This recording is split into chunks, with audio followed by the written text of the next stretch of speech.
Cette discussion commence en 1906 à la foire du comté de Plymouth en Angleterre. Sir Francis Galton aperçoit un concours pour lequel les participants doivent deviner le poids d'un bœuf. Environ 800 réponses sont données. Certaines proviennent de bouchers et d'éleveurs, mais bien plus encore sont fournies par des hommes et des femmes n'ayant aucune expertise.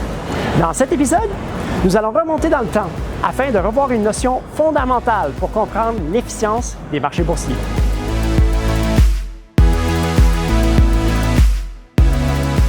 Sir Francis Galton était statisticien, mais il avait d'autres activités scientifiques. Curieux de nature, il a demandé à voir les 800 fiches de réponses du concours sur le poids du bœuf.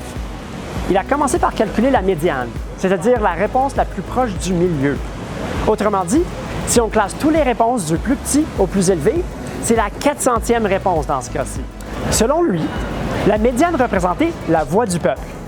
Il pouvait l'affirmer parce que toute autre réponse aurait été jugée trop basse ou trop haute par une majorité des répondants, compte tenu de leur projection. Cette idée est assez étonnante. Laissons-la décanter quelques secondes. Si vous prenez la 401e réponse de la séquence, 400 personnes auraient jugé que le poids était plus bas et seulement 398 qu'il était plus élevé. À sa grande surprise, la médiane se situait à seulement 0,8% du poids réel du bœuf. Elle était de 1207 livres, alors que le bœuf pesait en réalité 1197 livres, soit une différence de 10 livres. Un résultat incroyable. Ce qui est encore plus surprenant, c'est qu'après avoir calculé la moyenne, il a constaté qu'elle correspondait exactement au poids du bœuf, à la livre près. La révélation de Francis Galton, souvent désignée par l'expression « la sagesse des foules », peut aider à comprendre le fonctionnement des marchés boursiers. Des millions d'offres de vente et d'achat d'actions sont effectuées dans le monde chaque jour. La majorité de ces offres sont fondées sur des informations valables, d'autres pas.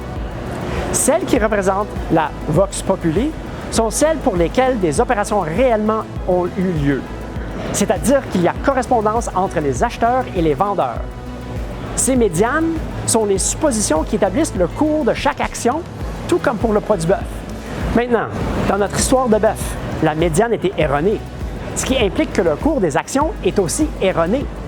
Le problème, par contre, c'est que personne ne peut déterminer de manière systématique dans quel sens la médiane est erronée.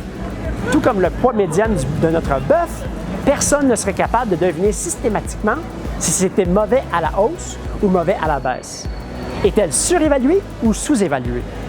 Voici en quoi consiste l'efficience des marchés.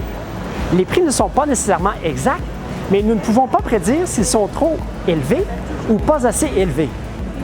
Restez à l'affût de mes prochaines vidéos, dans lesquelles j'approfondirai cette notion d'efficience des marchés et j'expliquerai pourquoi il est évident que c'est l'ensemble du marché qu'il faut acheter. Comme le disait Jack Bogle, ne cherchez pas l'aiguille dans la botte de foin, achetez toute la botte.